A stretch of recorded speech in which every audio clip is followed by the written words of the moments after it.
106쪽. 하나님의 말씀은 거룩하신 말씀이니까 여러분들이 마음을 모아서 그냥 글자를 읽지 마시고 주의 음성으로 받으면서 함께 우리 합독했으면 좋겠어요. 소리를 정확하게 내시고 발음하시면서 읽습니다. 16장 1절부터 읽습니다. 시작. 이스라엘 자손의 온 회중이 엘림에서 떠나 엘림과 시내산 사이에 있는 신광야에 이르니 애굽에서 나온 후 둘째 달 15일이라. 이스라엘 자손 온 회중이 그 광야에서 모세와 아론을 원망하여 이스라엘 자손이 그들에게 이르되 우리가 애굽 땅에서 고기 가마 곁에 앉아 있던 때와 떡을 배불리 먹던 때에 여호와의 손에 죽었더라면 좋았을 것을 너희가 이 광야로 우리를 인도해내어 이 온 회중이 주려 죽게 하는도다.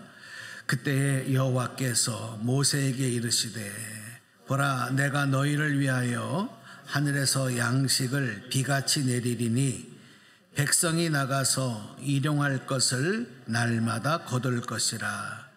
이같이 하여 그들이 내 율법을 준행하나 아니하나 내가 시험하리라. 아멘. 아멘. 하나님의 은혜가 오늘 예배 가운데 말씀 가운데 함께하는 여러분에게 풍성히 임하시기를 축복합니다. 네, 크게 아멘 하세요. 아멘. 네. 특별히 여러분에게 축복합니다. 여러분의 삶에 더 많은 감사의 열매들이 넘쳐나기를 주님의 이름으로 축원합니다. 네. 오늘은 감사에 관계된 말씀을 좀 드리려고 하는데, 이 감사는 우리가 특별히 감사 절기에만 듣는 말씀이 아니고 하나님의 자녀로 택함 받은 우리 성도들은 1년 365일 아니 내 평생에 항상 갖추어야 할 삶의 태도입니다. 또 믿음의 태도입니다. 여기에 감사가 빠지면 안 돼요. 그래서 오늘은 하나님은 감사를 시험하십니다. 우리가 감사를 하는 자녀인, 감사를 하는가, 감사로 살아가는가 하지 않는가를 시험하신다.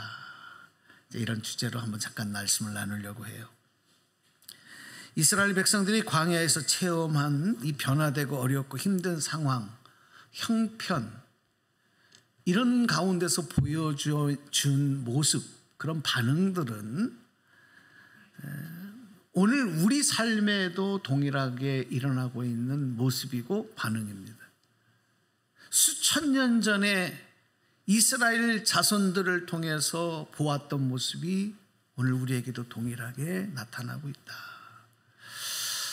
그래서 우리는 이런 이스라엘 자손들이 광야에서 나타냈던 그런 반응들, 모습들, 그것은 한마디로 부정적인 모습이고 부정적인 반응이었고 불순종하는 모습이고 불순종의 반응이었습니다. 그들은 변화되는 상황과 형편에서 내 마음과 내 뜻대로 되지 않는 모습들을 만날 때마다 원망하고 불평했습니다. 왜 이런 모습들을 우리에게 보여주시냐면 우리는 그렇게 하지 말라는 거예요. 오늘 바라기는 여러분의 삶에서 여러분의 삶의 태도가, 믿음의 태도가 이렇게 부정적이고 그리고 원망과 불평으로 가득한 모습이 되지 않기를 간절히 소망합니다. 오늘 이 말씀을 들으면서 그런 결단들이 좀 일어났으면 좋겠어요. 요즘에 굉장히 우리가 이런 모습들이 나도 모르는 사이에 우리가 젖어가고 있잖아요. 부정적인, 그리고 원망하는, 불평하는, 남의 탓하는, 이게 전체적으로 지금 무서운 바이러스가 번져나가서 국민들을 잠식하듯 지금 이런 모습들이 쫙 퍼져나가고 있어요. 여러분 세상을 둘러보세요. 긍정적인 모습이 있어요? 감사하는 모습이 있어요? 만족하는 모습이 있어요? 교회나 와야 감사 은혜 얘기하지 교회 밖에 딱 나가면 그런 단어는 들을 수도 없어요. 그래서 하나님께서 오늘 우리에게 준비시키고 대비시켜 주시는 거예요. 그 전철을 밟지 말아라. 자, 우리 성경을 조금 내용을 짚어가 보면 이 출애굽한 이스라엘 백성들이 신광야라고 하는 곳에 도착을 합니다. 신광야.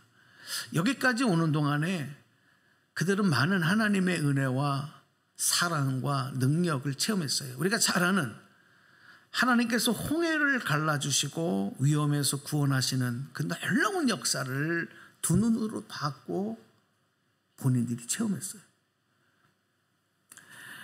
또 홍해를 건너고 난 다음에 수르 광야라고 하는 이 사막지대를 사흘 동안 걷는 동안 전혀 물을 구하지 못해요. 그래서 목이 말라 죽을 지경이 되었을 때 그들이 마라에 도착을 합니다. 마라라고 하는 곳에 도착했지만 그곳에 있는 물들은 염도가 너무 높아서 짜서 쓰다시피 한 물이었기 때문에 먹을 수가 없는 물이에요. 그 물을 하나님께서 단물로 바꿔주셨다. 생수로 먹을 수 있는 물로 바꿔주시는 기적을 그들이 모두 경험하고 그 물을 마셨어요. 그리고 목마름을 해결할 수 있었습니다. 그리고 나서 하나님이 예비하신 놀라운 예비하신 여호와 이레하신 장소 엘림이라고 하는 곳을 하나님이 예비하셔서 그곳에 도착해 보니까 시원한 물들이 나오는 샘이 12개가 있고 12개의 샘이 있고 우물이 있고 그리고 70개의 종려나무들이 있는 숲이 우거진 이런 엘림이라는 장소를 주셔서 그곳에 진을 치고 그들이 쉼을 얻을 수 있었어요.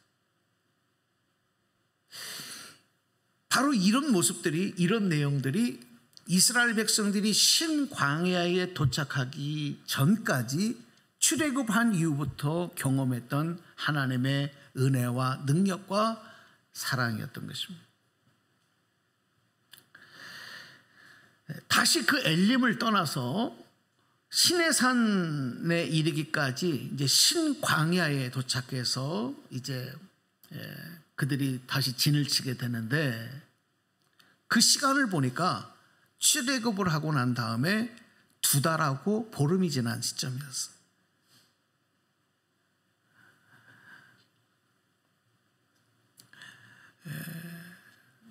그곳에서 그들이 또다시 변화된 상황과 그 형편 가운데 나타나는 반응과 모습은 원망하며 불평하는 모습. 그래서 모세와 지도자인 모세와 아론을 향해서 원망을 쏟아댑니다. 그런데 이런 원망의 모습들은 어느 소수의 무리들의 모습이 아니라 성경에 보니까 모든 전체 이스라엘 자손들이 전체가 다 그렇게 했다는 거예요. 자, 성경 말씀을 한번 볼까요? 16장 2절, 출애굽기 16장 2절인데 세 번역으로 읽어보겠습니다. 앞에 스크린 자막을 화면을 보시고 자 시작. 이스라엘 자손의 온 회중이 그 광야에서 모세와 아론을 원망하였다. 자 보세요. 이스라엘 자손의 온 회중이, 그러니까 이스라엘 백성 모두가 다 원망하며 불평함이 가득 찼다는 거예요. 그걸 쏟아내기 시작합니다. 지도자 모세와 아론을 향해서. 자, 여기서 우리가 주목할 단어가 온 회중이라는 단어입니다. 여러분, 이스라엘 자손들이 2달 반 동안 이 신광야에 도착하기 전까지 그 많은 하나님의 기적과 은혜를 경험했음에도 불구하고 그들의 마음속에는 왜 감사는커녕 이렇게 원망하고 불평하는 이런 모습들만 있었을까? 그것도 어느 한 무리가 아니라 온 회중이, 모든 이스라엘 자손들이 왜 그렇게 됐을까?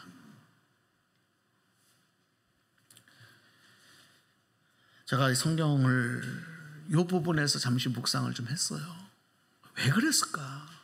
아니, 일부가 그랬다면 뭐 사람이 이런 사람도 있고 저런 사람도 있으니까 그런가 보다, 그럴 수도 있겠다 생각을 하겠지만, 어떻게 이스라엘 자손 모두가 다 그런 마음, 그런 태도, 그런 반응이었을까?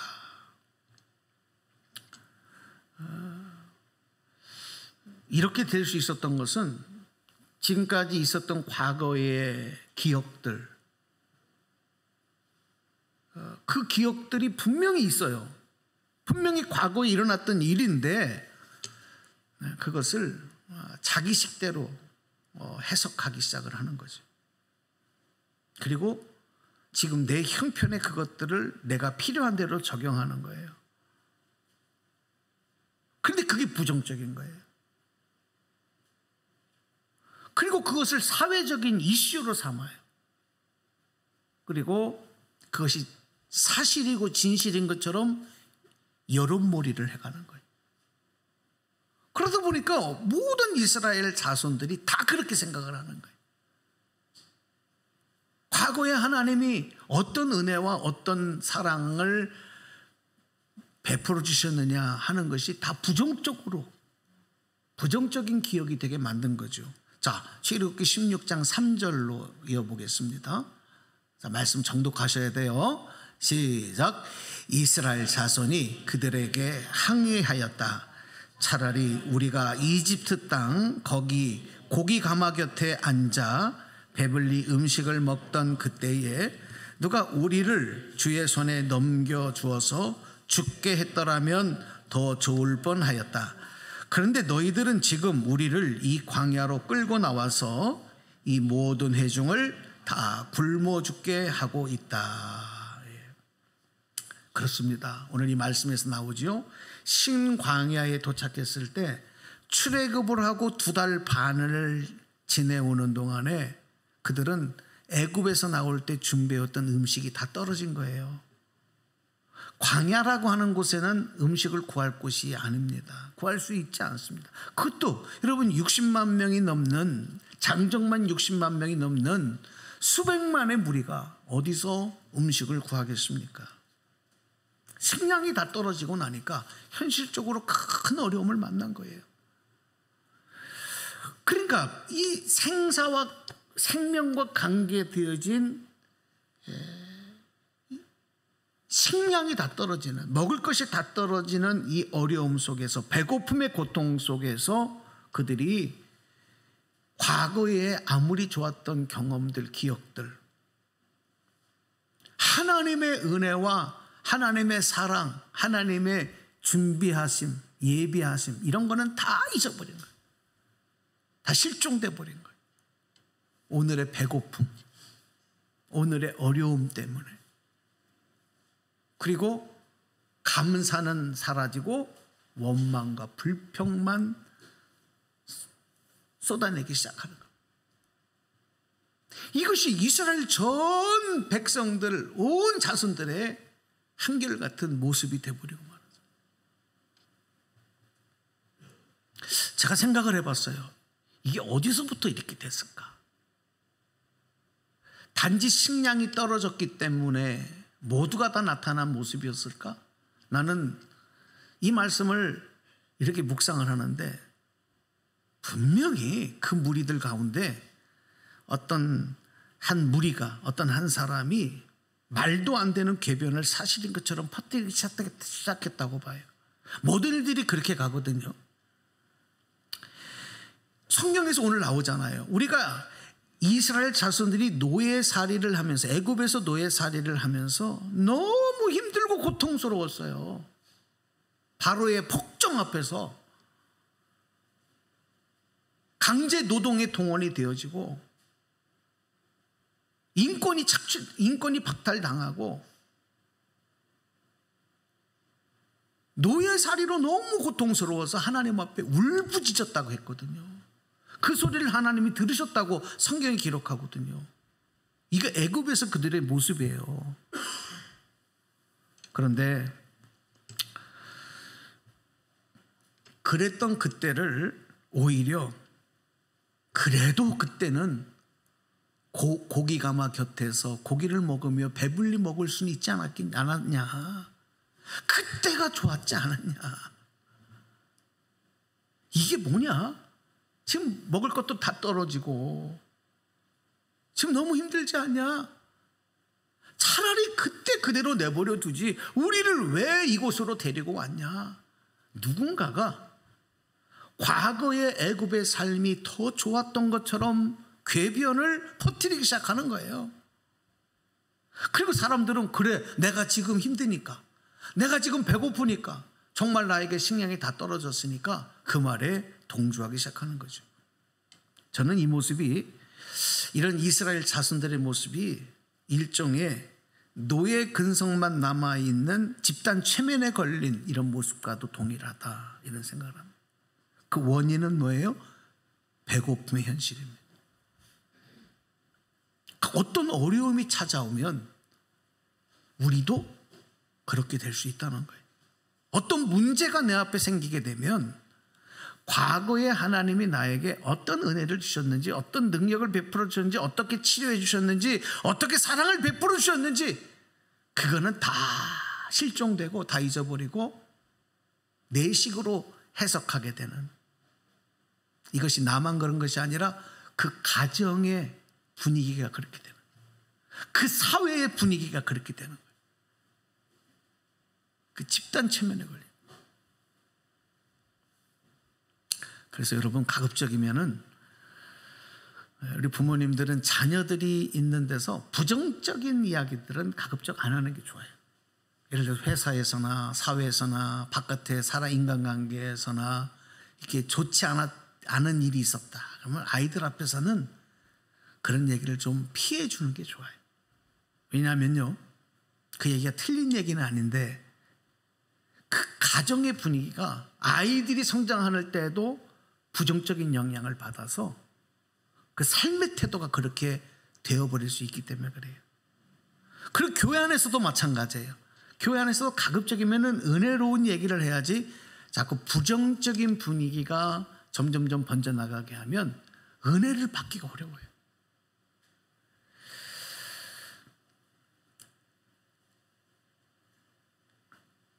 저는 이스라엘 자손들의 바로 이런 모습이 오늘도 되풀이되고 있는 모습이라고 생각합니다. 악한 사단 마귀는 내가 좋은 것만, 내가 원하는 것만 절대 가치로 여기게 만들어요. 내가 원하는 것, 내가 좋아하는 것, 그것이 절대 가치가 된다는 게 뭔지 아세요? 그게 채워지지 않으면 나머지들은 아무리 많은 것들이 나에게 혜택이 있어도 다 나쁜 거예요. 다 안 좋은 거예요. 그렇게 여기는 거예요. 왜? 내가 좋아하는 거, 내가 원하는 게 채워지지 않았잖아요. 여러분, 이런 의식에 얼마나 많은 사람들이 지금 지배를 당하고 있습니까? 아까 우리 집사님도 기도할 때 그런 기도했지만 요즘에 여러분 묻지마 이런 칼부림 같은 사건들이 계속 이어지면서 얼마나 불안합니까? 이거 왜 이런 일이 일어나요? 그들이 정신적으로 문제가 있어서 그래요? 그럼 왜 그런 일들이 젊은이들 사이에 점점점 이렇게 많이, 또 젊은이들만이 아니라 전체적인 사회의 어떤 하나의 유행처럼 번져가는 일들이 왜 나타날까?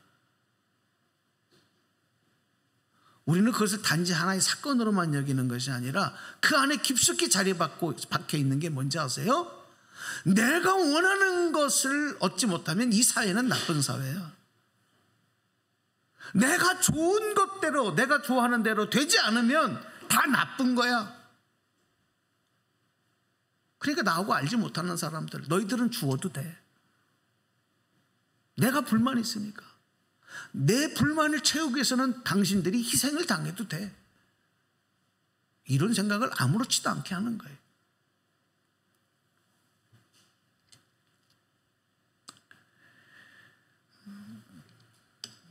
가끔 식사를 하다 보면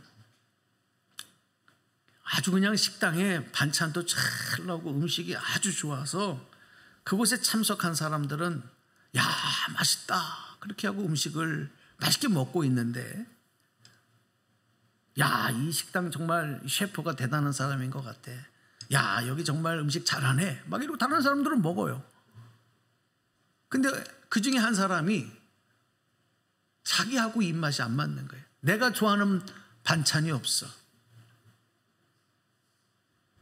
그러면 그 사람은 이 식당은 음식을 잘 하는데 내가 단지 좋아하는 게 없구나, 그렇게 하고 그냥 대강 먹든지 안 먹든지 그러면 되는데, 그 사람이 다른 사람은 다 맛있게 먹고 있는데 이 집의 음식이 왜 이래, 여기 다시는 안 와, 음식이 맛이 없어, 이렇게 얘기를 하면서 마치 그것이 전체의 의견인 것처럼 이렇게 얘기를 한다면 이거 여러분 얼마나 황당한 일입니까? 근데 가끔 그런 사람들이 있어요. 남들은 맛있게 먹고 있는데 자기가 맛이 없다고 이 집이 맛이 없대. 그건 본인 입맛에 안 맞는 거지 그 집이 맛이 없는 집이 아니거든요.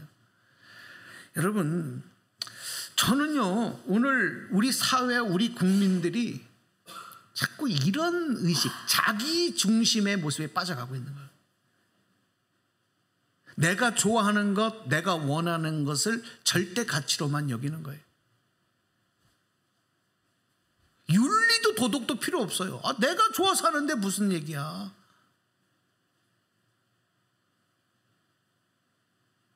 그게 절대 삶의 인생의 가치가 돼버리는 거예요. 여러분, 우리 인간은 100% 완전한 사람이 없고요, 인생도 100% 좋은 것으로만 채워질 수 없어요. 9가지가 좋은 것으로 채워지면 한 가지는 불만족스러운 모습이 있는 것이고, 99가지를 갖추어도 한 가지 부족함이 있는 것이 인간인 것이고 인생입니다. 그러니까 우리가 절대로 하지 말아야 될 건 뭐냐면 비교하는 거예요. 비교를 하다 보면 어디 함정에 빠지는지 아세요? 이 한 가지 나에게 모자란 것, 이 한 부분 모자란 것 때문에 나머지는 훨씬 내가 더 괜찮은데도 상대적인 빈곤을 느끼고 상대적인 박탈감을 느끼는 거예요. 오늘 여러분에게 선포합니다. 절대로 여러분 비교의식에 빠지지 않기를 축복합니다. 크게 아멘 하세요. 할렐루야. 그러면 여러분 절대 행복해질 수 없어요. 하나님이 99가지를 주셨는데 한 가지 없다는 것 때문에 내 인생은 늘 원망하고 불평하고 남의 탓하는 인생밖에 안 돼요. 그런 사람이 어떻게 복을 받겠습니까? 자, 오늘 다시 말씀으로 와서 하나님께서는 은혜를 베푸시고 기적과 능력을 행하시면서, 자, 중요한 것, 우리의 반응을 관찰하시고 주목하십니다. 여러분 잘 기억하세요. 하나님이 우리에게 은혜를 주시면서 우리가 어떻게 반응하는가, 여러분에게 필요한 것을 주시면서 어떤 태도를 갖고 반응하는가 주목하셔요.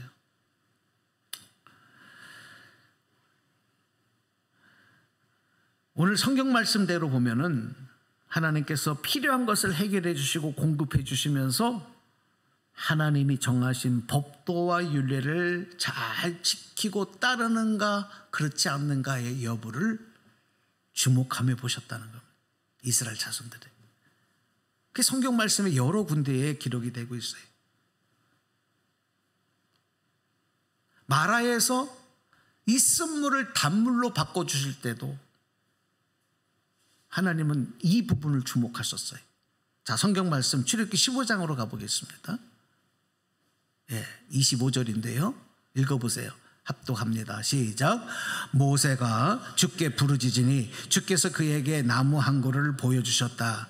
그가 그 나뭇가지를 꺾어서 물에 던지니 그 물이 단물로 변하였다. 그 다음부터 보세요. 주께서 그들에게 법도와 율례를 정하여 주시고 그들을 시험하신 곳이 바로 이곳이다. 그들을 시험하셨다. 뭘 시험하셨어요? 주님이 주신, 하나님이 주신 법도와 율례를 정해주시고 그것을 지키나 지키지 않나 시험하셨다.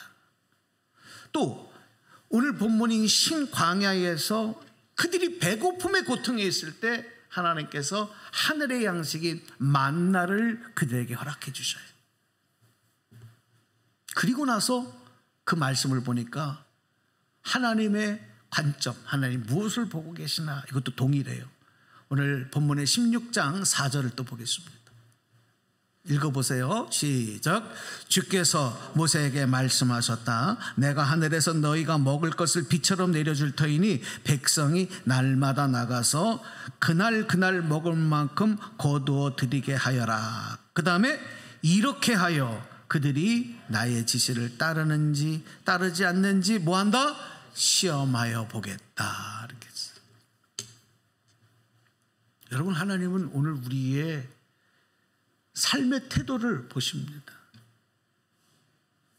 어떤 상황에서 어떻게 반응하며 살아가느냐를 주목하십니다. 그것을 성경은 시험하여 보신다. 시험하여 보셨다. 시험하여 보겠다. 이렇게 말씀하는 겁니다. 우리가 감사를 잃어버리면, 감사가 실종되면 여러분 그 자리는 빈자리로 있지 않아요. 감사의 자리는 빈자리로 있지 아니하고 그 자리는 원망과 불평이 차지해버립니다. 그래서 감사의 자리를 비워놓으면 안 돼요. 우리의 삶에 감사가 실종되면 안 돼요. 감사가 실종되는 순간 어느 순간에 원망 불평이 그 자리를 차지하기 때문에 그래요. 그리고 그 삶은 자기 욕심대로 자기 방식대로 행하는 그런 삶이 되어버리고 말아요. 감사가 없어지면 제멋대로 살아가요. 그럴 수밖에 없어요. 가만히 보세요, 여러분. 그 원망과 불평이 환경이든 사람이든 어떤 것을 향한 것이라도 결국은 그것이 최종적으로는 환경과 사람에게만 원망 불평이 아니라 최종적으로는 하나님에게, 하나님을 향한 원망과 불평이 되어버리고 말아요. 그리고 계속 남의 탓만 합니다. 모든 문제를 남에게 전가시킵니다. 그래서 하나님께서 이스라엘 백성들을 시험하시겠다고 한 거예요. 감사하는가? 감사의 반응을 보이나 보이지 않느냐? 왜? 그들이 이런 삶의 감사의 태도를 갖추지 못하면 이후에 하나님께서 약속의 가나안 땅에 들어가셨을 때도, 그들이 큰 민족과 큰 나라를 이루어 갈 때도 결국은 어떻게 하겠습니까? 하나님을 향해서 원망하고 불평하고 하나님을 대적하는 백성이 될 것이기 때문에, 그래서 하나님은 이 광야에서 그들을 테스트하시고 훈련시키는 과정이 필요한 거예요. 왜 나는 이렇게 안 되지? 왜 나는 이렇게 빨리 뭐가 이루어지지 않지?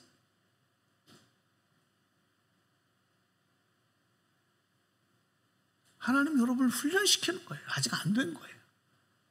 그 태도, 복을 주셨을 때, 그것을 응답해 주셨을 때 오히려 그것이 하나님을 대적하는 모습으로 갈 수 있기 때문에 안 주시는 거예요. 테스트하시는 거예요. 시험하시는 거예요. 그래서 열흘이면 갈 수 있는 가나안 땅이 40년이 걸리죠.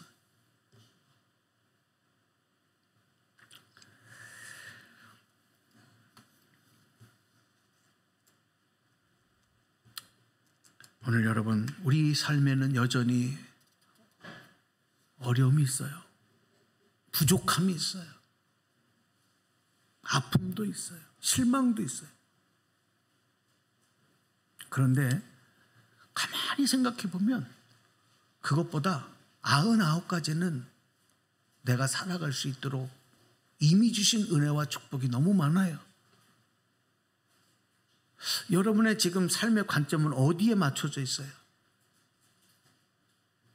99가지에 맞춰져 있어요? 아니면 부족한 한 가지에 맞춰져 있어요? 여러분, 십자가 앞에서, 말씀 앞에서 진단하셔야 돼요. 지금 내 마음에는 감사가 가득 차 있어요? 아니면 원망, 불평, 남의 탓이 더 가득 차 있어요? 만약에 후자, 감사가 없는 내 마음 상태라고 한다면 그 사람의 인생은 절대 행복하지 않습니다. 그리고 앞으로도 행복할 수 없습니다. 왜? 그런 마음의 태도, 그런 신앙의 태도, 그런 삶의 태도로는 하나님의 복의 백성, 복의 자녀가 될 수 없기 때문에. 오늘 말씀을 정리하겠습니다. 그들이 이 광야, 신광야를 떠나서 이제 르비딤이라고 하는 곳에 다시 또 도착을 하게 되는데, 그 르비딤에 도착을 하니까 거긴 또 물이 또 없어요. 다른 거는 다 이제 먹을 양식도 하늘에서 만나도 내리고 메추라기 고기도 먹고 다 되는데 또 물이 없네. 그러자 이스라엘 백성들은 또 원망 불평을 쏟아냅니다. 이번에는 이 원망 불평만이 아니라 모세에게 막 대들어요. 그리고 모세와 다퉈요.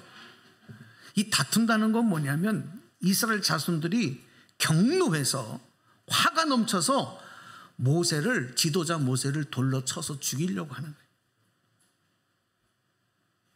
이렇게 가는 겁니다. 이스라엘 자손들은 모세에게 이렇게 강력하게 항의를 하면서 우리에게 물을 주어 마시게 하라. 그때 모세가 그 백성들에게 뭐라고 말하는지 아세요? 너희가 어찌하여 여호와를 시험하느냐. 자, 출애굽기 17장 2절을 보겠습니다. 소리내서 읽습니다. 시작. 백성이 모세에게 마실 물을 달라고 되들었다. 이에 모세가 너희는 어찌하여 나에게 대드느냐, 어찌하여 주님을 시험하느냐 하고 책망하였다. 감사를 잃어버리고 내가 원하는 것만 얻으려고 하고 나의 필요만 채우려는 사람과 그렇게 살아가는 모습은 결국 어떻게 돼요? 하나님을 시험하고 하나님께 도전하고 그리고 하나님을 대적하는 심각한 지경으로 빠지는 거예요. 그러니까 내 마음에 그냥 원망하는 마음, 불평하는 마음, 그냥 내 마음이니까. 아니에요. 자꾸 남에게 탓하는 마음, 이 마음을 그대로 두면 어떻게 돼요? 감사는 실종되고, 또 감사가 실종된 것만으로 끝나는 것이 아니라 결국은 하나님을 원망하고 하나님을 대적하는 모습까지 가는 거예요. 그래서 이건 영적인 거라는 거예요.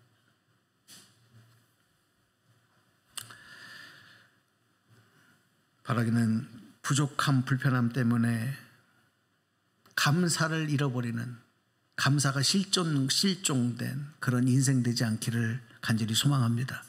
할렐루야. 그럼 가만히 있으면 감사가 그냥 생깁니까? 아닙니다. 감사를 매일매일 반복해야 돼. 감사하기를 힘써야 돼. 응? 그래서 다음 주일부터 감사 노트를 나눠드릴 거예요. 그래서 감사 1000문제를 좀 해보자. 아마 1000부에서 한 열흘 정도 빠질 수도 있어요. 날짜로는.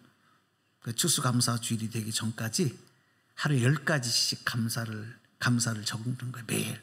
그리고 추수감사절 날 그걸 봉헌하는 그런 순서를 가져보려고. 왜냐하면 감사를 힘쓰고 감사를 고백하고 감사를 자꾸 반복하지 않으면 원망 불평에 우리가 종식당해요.